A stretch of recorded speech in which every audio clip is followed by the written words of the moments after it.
Hi, everyone. I'm Zachary Griggs, and I'm going to take you through the DataBlend products and how it works with three specific systems for today, one of which is Salesforce and how that connects to Sage Intacct. And then another is SAP Concur, connecting that to Sage Intacct, and then also just bringing in flat files, specifically around payroll data. Think of it like your biweekly payroll and generating a journal entry within Sage Intacct. I'm going to take you through those three different use cases and how DataBlend can manage that and make that process seamless for you and your teams. So on my screen here, I have DataBlend, the main dashboard once you log in. In here, you'll see I have quite a few workflows over here in this upper left quadrant. And what these are showing are some of those exact use cases. You'll see in here are my Concur ones. I have Intacct going to Concur for my vendor records. I have my Concur invoices going into Intacct AP bills. These are just a couple examples of what we support there. When it comes to Salesforce, you'll see I have Salesforce opportunities going into Intacct invoices. These are AR invoices, not order entry. We have the full flexibility to post into Sage Intacct wherever you'd like that entry to go. It might be purchasing, could be order entry, AR, AP, just a journal entry, completely up to you, as well as supporting all the metadata as well, creating customers, creating contracts or projects. All of that can be supported in a bi-directional fashion between Sage Intacct and Salesforce. And then that last use case is the ability to bring in, let's say, a payroll entry via a flat file. And you can see in here, here's my SFTP and pushing that in as a payroll entry into Sage Intacct. So these workflows I have them favorited within my demo. If I go back to that first page here, let's say I want to kick off one of these, I kick off my Concur invoices. Once I run this, what it's going to do is going to generate those invoices right within Sage Intacct. And it's that easy once it's been created with our product to simply push the button ad hoc to get that to refresh, or you can leverage some of our schedules. So if I scroll down here to the bottom right, you'll see we have this schedule section. You can set that to be as frequent or as infrequent as you're comfortable with. So this could be running every 5 minutes if you'd like. Personally, I like to set these up as a set and forget. So I know that my invoices from Concur or my opportunities from Salesforce, once they've been closed won, they're going to push into Sage Intacct. You'll see this is going to take just a minute to finish up. So let's talk a little bit about the specific use case around Salesforce and Sage Intacct. So many of you may know that there is an existing native connection between those two systems. So where does DataBlend fit in? Now, DataBlend allows you to have the flexibility to tap into any of the custom and standard objects on both sides. So if let's say in Sage Intacct, you use UDDs, you use custom fields, you want to push data into purchasing instead of order entry, or you want to create an AR invoice instead of an order entry sales invoice. That's completely up to you. We provide you the tools to be able to support that and do that using our integration, which might not be supported by the native integration. We can also go bi-directional. So if you wanted certain data to come from one place and then you wanted other data to come from Salesforce custom objects, not a problem. You can do that. So we're able to give you that flexibility to support your processes. To showcase that flexibility, what I'm going to do is come into this collector section. This collector is how we connect to both of those two systems. So let's start with Sage Intacct. So if I come in here and I put in Intacct, I already have my credentials entered. We support multi-entity shared, multi-entity distributed, single currency, multi-currency environments. They're all not a problem to connect to on the Sage Intacct side. You can see here, I can even select which entity I want to pull my data from. But once I go into the collector, what I have the ability to is query any object that exists within Sage Intacct. And so this will include not only the standard, but also any UDDs and custom fields that may exist. And so you'll see in here, once I click on that box, this full list is every single table that is available via Sage Intacct's API. And if in your scenario, you add in a user-defined dimension, custom field, you can see down here, I have a few examples. They're going to show up on this list as well. And once you go in and put in your object, let's say customer, you'll see that it then populates every single field that's available. So you have that level of flexibility to tap into every single thing that you see through the UI. As long as it's available through the API, we support it and we can access it on the Sage Intacct side. And you can also pick which ones you want to work with. So maybe in your workflow, in your integration, you only care about specific fields. You're able to go in here and customize. And I'm not going in here, I'm not writing some type of XML or API call. What I'm able to do is simply check off that box and say, I want the customer's name. And then I move this over here to the right.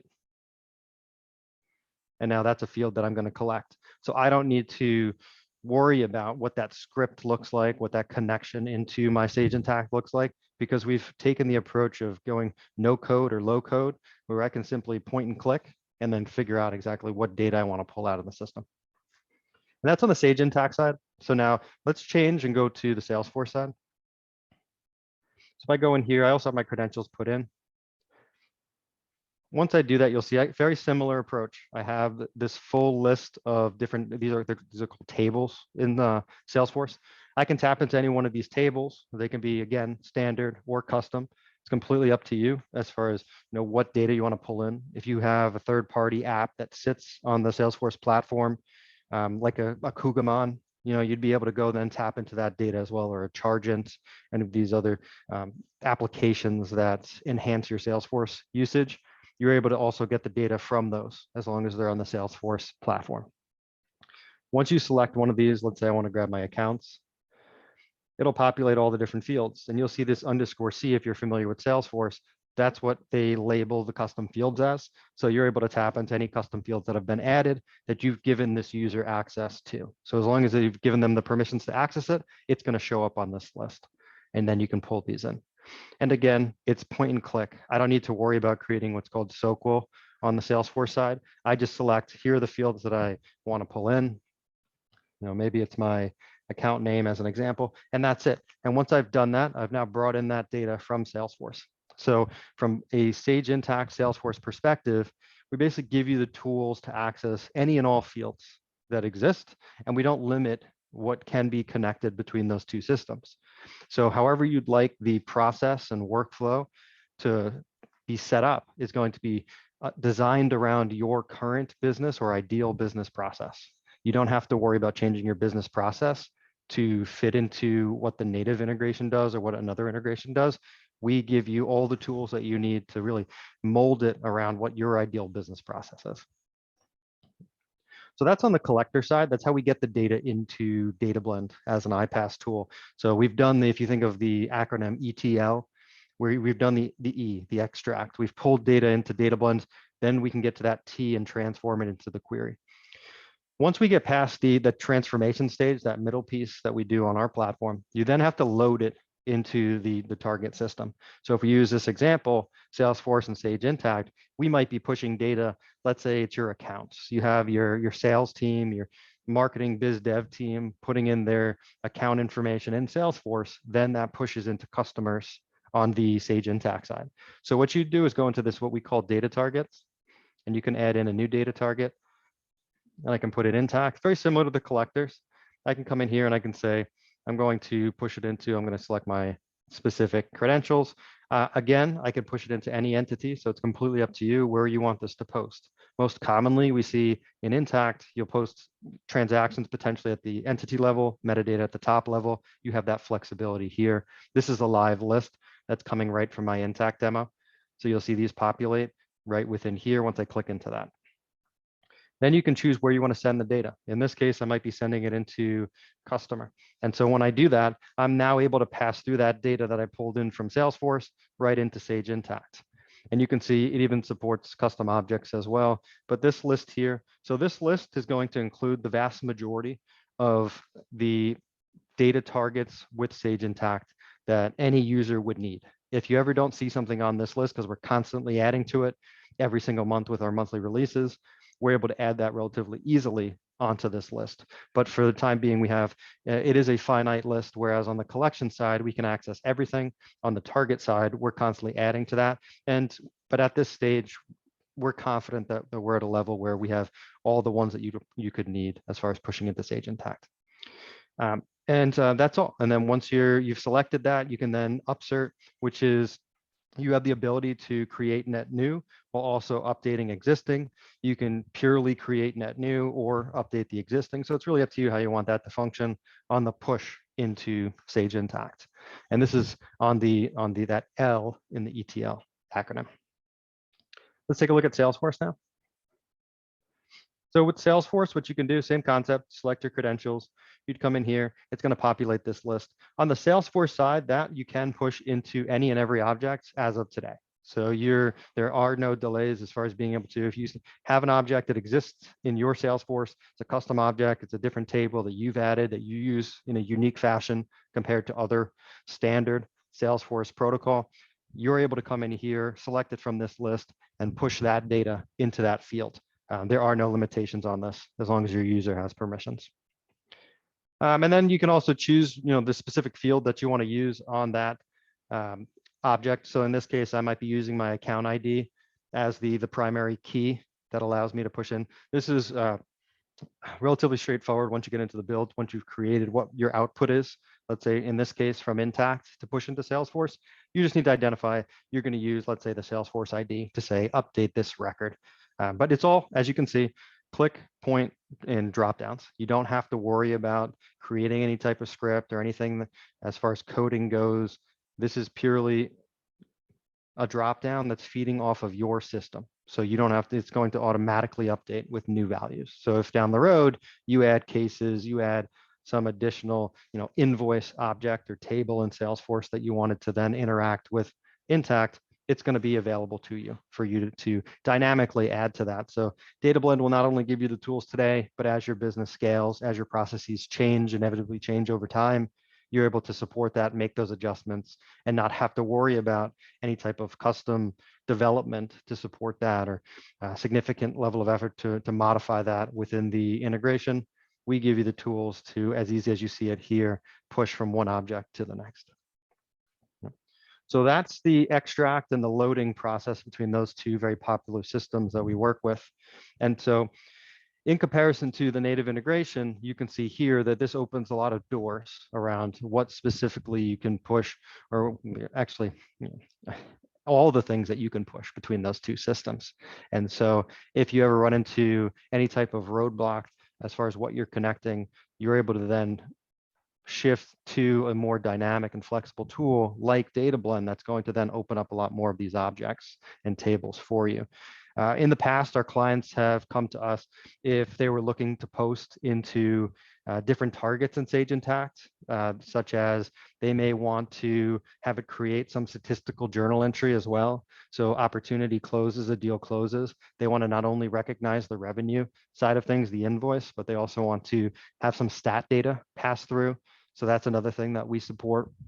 You can push it to really any of these subledgers that you want. In addition to that, you can go right to the GL. Maybe you just want journal entries. You want to push it to purchasing instead of order entry. That's not a problem. So whatever target that you'd like, we're able to support that. So shifting away from the Salesforce and Sage Intacct example, the next thing that I want to show is what if you have a payroll system and you're able to extract your biweekly payroll and you want to upload that into Sage Intacct. So you've paid your staff and 2 weeks later, you're gonna have to pay them again. And when you do, you need to book that entry and you don't want to go through a bunch of Excel gymnastics to get that into Sage Intacct. The way that we support that is if I go back to my dashboard, I showed it before, but it's this right here. I have the ability to load a file, a raw file, through an SFTP that's going to generate a journal entry.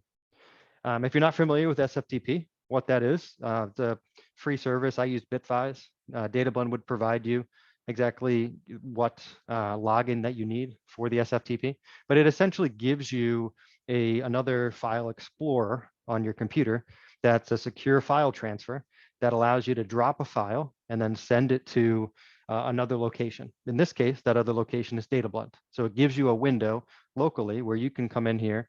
I can take one of these files. Let's say I have this payroll entry. I'm just in my normal file explorer. I can drag this over here. And when I do, what it's going to do is it's going to upload. You can see it's running through. It's going to upload that file to DataBlend. And you can see it kicked off my workflow. I don't need to have this open in the background. I choose to just so visually you can see how everything's flowing from start to finish. And what it's doing now is it's taking the file that I just dragged into that file explorer. It's going to then generate the journal entry on the Sage Intacct side. So it's that easy for me to take just that raw file, and I don't need to do any reformatting. That file that I used for the upload looks nothing like an import template. It could be what I got right out of Paycom, Paychex, ADP, whatever payroll system that you're using.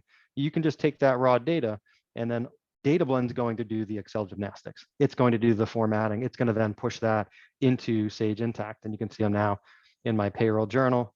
If I refresh this, there's my new entry right here. And so this supports, just like all the other targets, if you want to put in custom fields, you want to do standard fields, UDDs, not a problem. You want to have different offsets for different parts of the payroll entry. You wanted to also calculate any type of accruals that's possible as well. As long as you can create that logic of what you want to apply to the incoming data, and you tell the system, we tell it in DataBlend, here's what I want it to take, what action I want it to take in DataBlend, that's not a problem. We can support that. And you can see that I was now able to take a file that I would have theoretically run from my payroll system, take that file, that extract, do nothing to it, don't even need to open it, to simply extract it, drop it into that SFTP, that other file explorer, and then it passes it through, and now I've generated my journal entry. This journal entry could be 5,000 rows long, and that's how long it would take. So the entire experience would be about 15 seconds to do and go through that whole process. So tremendously flexible. Any system, I use the example of payroll, but any system that you can generate some raw extract of data from that you want to use to load into, let's say, Sage Intacct as the target, that's not a problem. We can support that. We see it quite often with any type of non-finance systems that might not have an existing API. They don't have a marketplace integration that exists today. But there's still this need to get that data into your system of record, Sage Intacct. And so we give you this flexible tool that allows you to simply drop any file that you get right into that, what I just did there in the 15 seconds, and it's going to generate that transaction. It doesn't have to go to the journal entry. If you wanted it to create invoices, you want it to create order entry purchasing subledger activity, not a problem. In the payroll entry, maybe you have new employees and you don't want to have to create the employees or have HR create the employees within paychecks and then also come into data or Intacct and then create them there as well. You can leverage this integration to also create the metadata, create the employee record as well. So that's just another example of how DataBlend can ingest information, raw data, and then push something into Sage Intacct. In that case, you can see that I did that. My trigger was me dropping the file. I showed you at the start of the demo that you can also click to run these ad hoc if you need to, and you can also leverage schedule. So ultimately, the goal of DataBlend is to give you the tools, the flexible tools to really make decisions around your business process and what you want it to look like in the ideal state. You don't have to worry about trying to adjust that process to align with what the integration supports, because we've cast a wide net. We support a tremendous amount of different ways of connecting, ingesting data, pushing data. And especially with Sage Intacct, it's really the gold standard when it comes to API connections. So when it comes to how we extract data from it, push data into it, we can be truly flexible and support whatever your business may need. But that's all I have for today. So thank you, everyone.